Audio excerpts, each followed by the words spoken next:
Did Cole betrays Jeremiah? Jeremiah can be seen attempting to trick Joanne. He begins by mourning the loss of his wife and the martyrdom of his son abroad.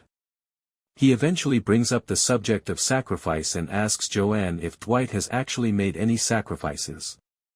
Dwight has given up 25 years of his life, according to Joanne. As Jeremiah notes, that was for the Invernizes, his crime family. How about his own family, though?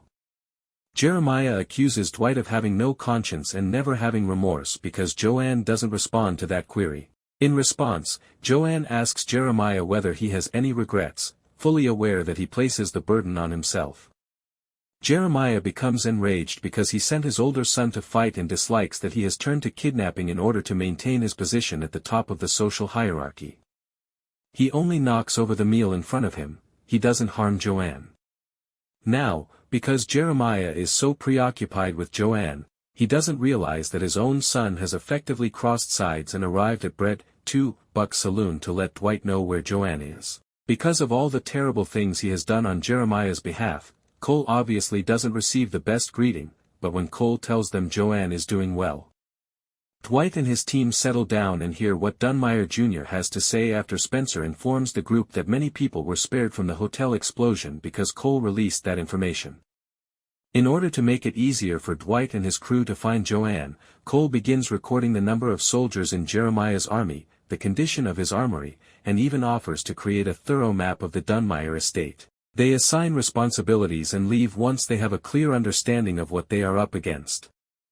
However, Dwight advises Goodie to wait. Because Goodie will have to assume control of the entire empire he has established if Dwight does not survive this ordeal.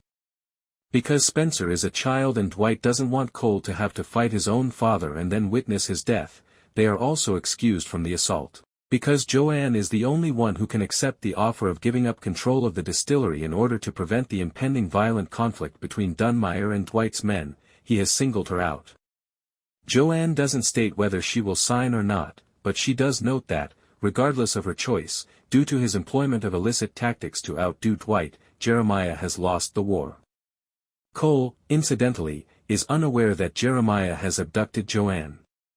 Perhaps because Jeremiah believes Cole was the source of the bomb information leak. Therefore, Cole would have undoubtedly informed Dwight through Spencer if Jeremiah had instructed him to spearhead the plan to abduct Joanne.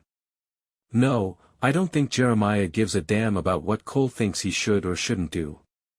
But he cannot allow his son to undermine his radical ideas. Episode 10 Finale Recap. Is Jeremiah dead? We first met Russell Lee Washington Jr., a Newark mercenary who owed Quiet Ray money, in Episode 9 of Tulsa King Season 3. Russell was so forced to comply whenever Ray ordered him to kill someone. Ray gave Russell the order to go to Tulsa and kill Dwight because he knew that Russell was yearning to escape his grasp and that he knew Dwight well because they had spent a lot of time together in jail. He would be free to leave if he succeeded in doing that. He would be in serious danger if he didn't.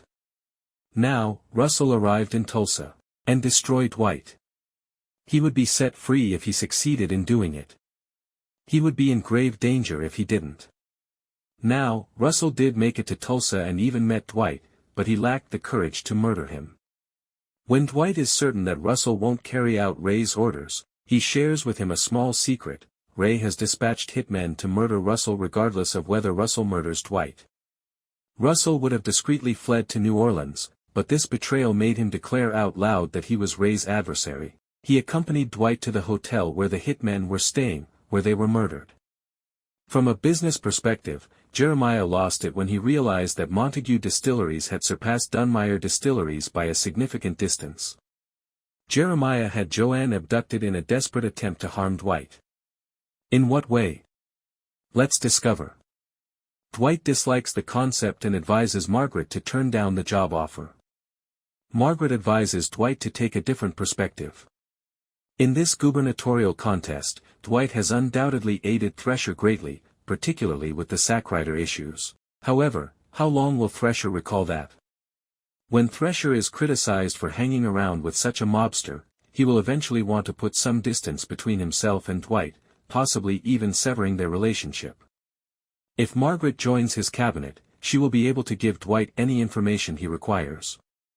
In such case, Dwight will need an insider to help him gain some power over Thresher.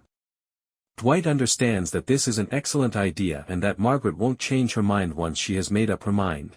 As Margaret leaves to meet Thresher, he agrees to her idea and says goodbye. Dwight realizes after she leaves that he hasn't seen Joanne since the previous evening. Mitch informs him that she isn't at the distillery when he orders his crew to see whether she is. When Dwight eventually gets Joanne on the phone, Jeremiah answers instead of Joanne. As predicted, Jeremiah presents Dwight with an irresistible offer, Joanne's life for Montague Distilleries. While speaking to Bigfoot, Goodie, Mitch, Tyson, and Bodie at Bred-2-Buck Saloon, Dwight. They are heading to war, he claims. They will therefore require a lot of weaponry, some powerful hitters, and information about what they are facing.